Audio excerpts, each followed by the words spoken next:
Hey YouTube, it's your girl. I am back checking in on my 4-month post-op. Like, I feel like it was just yesterday, but I mean, time goes quick, and so I'm like, why not jump right into it? So what I did this time is that I consulted some of my Instagram followers as well as a few Facebook groups to see some of the most popular questions that you guys have for me regarding this process for the last 4 months. So let's talk in more, get into, well, not let's talk in, more talking, because that's why you're here, right? For me to answer the questions. So let's get right to it. Definitely one of the top questions I got was, what procedure did I get? What made me get the surgery, and qualifications and out-of-pocket expenses. Okay, so let me start. For some of you that have not seen my videos before, I got the gastric bypass surgery. I decided to get gastric bypass because I liked my numbers as far as longevity. Not saying that the sleeve does not give you longevity as far as keeping the weight off. I was just going off my own particular numbers, and that's why I decided to go with that surgery. For the qualifications, it varies off of insurance. So with my insurance, it dealt with my BMI and it dealt with any kind of issues that I was having. So for me, my BMI was at a 45, which is extremely high, and I also had severe sleep apnea, so that qualified me for the procedure. And because of that, I had no out-of-pocket expenses, and they also waived my deductible because my doctor was in network. For the approval process, it really depends on, once again, insurance. So for my insurance, I had to do 12 sessions that included appointments with the physical therapist, with the medical staff, with the nutritionist, and also with the psychologist. So once I had 12 full sessions, they sent the paperwork off themselves, and they actually are the ones who kept track. They sent the paperwork off themselves. It took about a week before I actually called myself to see what was going on, and they ended up pushing it through an approval while I was talking to them on the phone. I had a little hiccup, but they were able to fix it really quick. And once they got it approved, they I called my doctor's office, and then they put me on the books that same day. So some places are taking, shorter times than others. My whole process went from November to April, but that's because they were dealing with COVID. So I have gotten really picky with some of my foods, and it's just because some stuff doesn't sit well like others. I'm not a really big meat eater anymore. I don't like chicken. I don't like beef. It just doesn't sit right with me. I'm not much of a bread person anymore because, once again, I don't like how it feels when I'm going through the digestive process. So, I do drink a lot of protein shakes. I have a lot of salads. I'll still have a little bit of chicken with the salads if it's more of a tender type of chicken. If it's too dry, I really don't like it. I am a big protein shake drinker. I have one every morning when I leave the gym. This is my favorite protein shake right now. I absolutely love this. I also have these a lot. Like, I make sure that all of my snacks have a good amount of protein in them. So if I don't do that, then I usually go for a protein shake.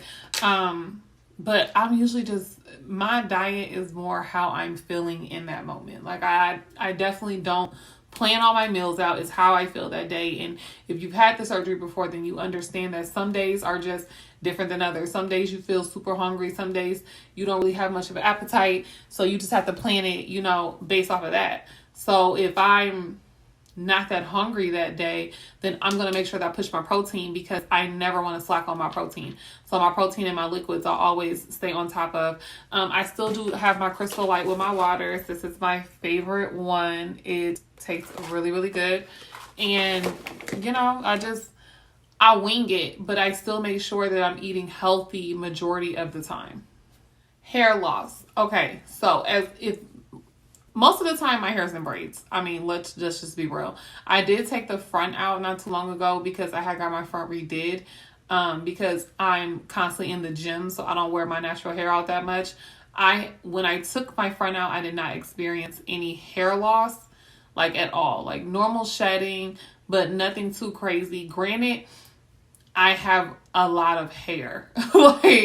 So it doesn't matter if I big chop it, if I do whatever. I just have a lot of hair on my head. So I don't know if that plays a difference or not, but I have not experienced a lot of hair loss. whatsoever. But I also make sure that I'm taking in all my nutrients. I'm taking in all my vitamins, that my protein is up. Protein is so important, especially when it comes to hair loss. Like if you're not taking in a lot of your protein, like don't be surprised if your hair starts to shed. So you have to be on top of it. Okay, so I've definitely got a lot of questions about my fitness regimen, what I do in the gym. Y'all, I've always worked out. Like even when I gained weight, I worked out. I used to just lift weights all the time because I just feel like it's a stress reliever.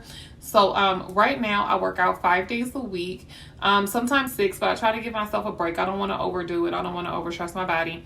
So I do indoor cycling, and I do that for about 20 to 30 minutes. And then I will do HIIT training and weightlifting for about 45 minutes to an hour. It really just depends on if I'm in the zone or not. Like sometimes I zone out so much that I forget how long I've been there. I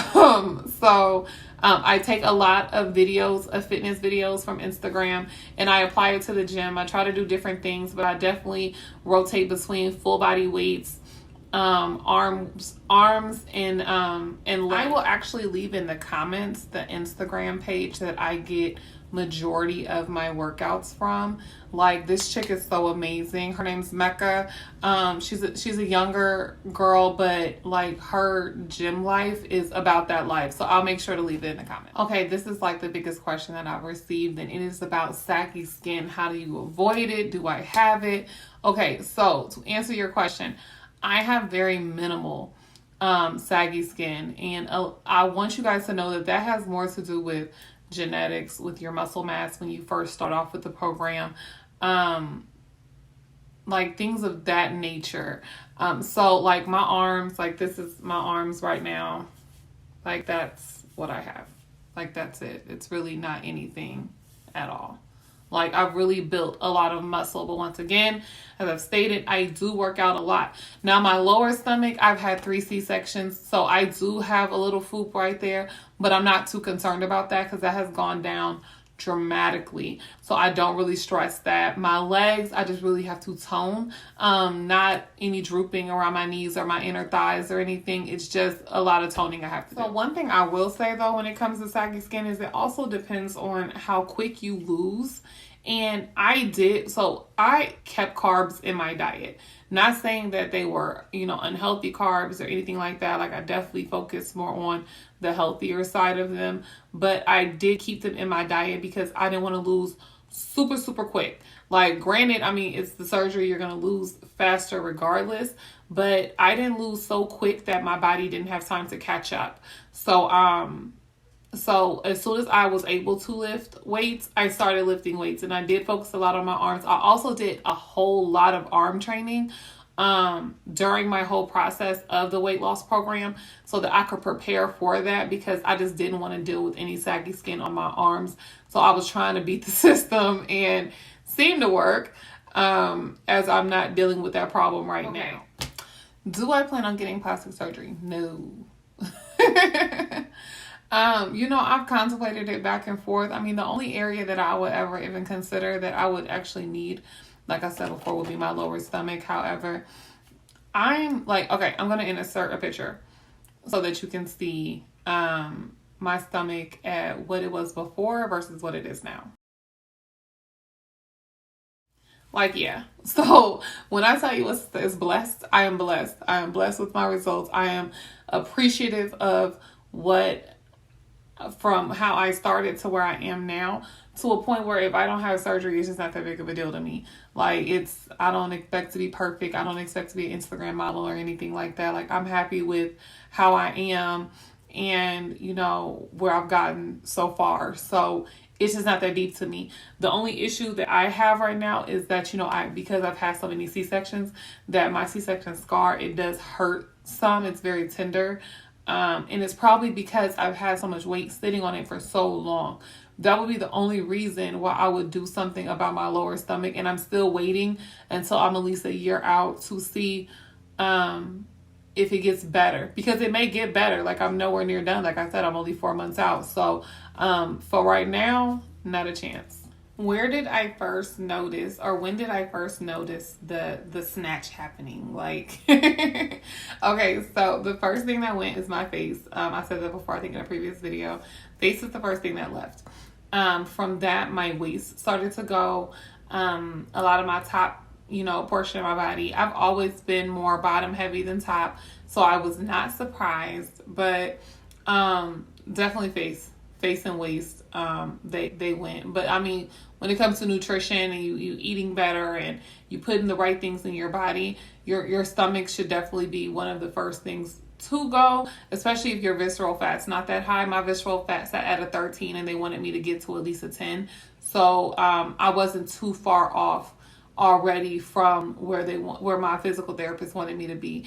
If you do not know your visceral fat, definitely get that number, because that will help in your process with your weight loss surgery. Okay, so biggest question of the night. How much weight have I actually lost?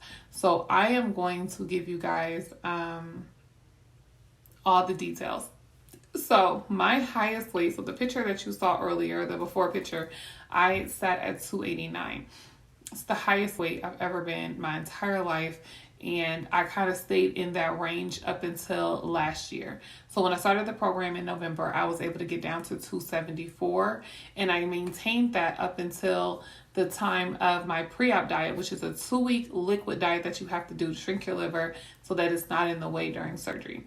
So and from there I lost weight with that, so I got down to 260 for my surgery weight. So if we are considering my highest weight, I am down 86 pounds. Like, that is a lot of weight. And from the pre-op diet, I am down 71 pounds. Like, I just hit 203 today. It's such an amazing feeling, because everybody wants to get to Wonderland. And, I do say, I'm blessed with my inches as well. I'm down 32 inches overall over my entire body. But I do want to get to Wonderland, and I am literally 4 pounds away.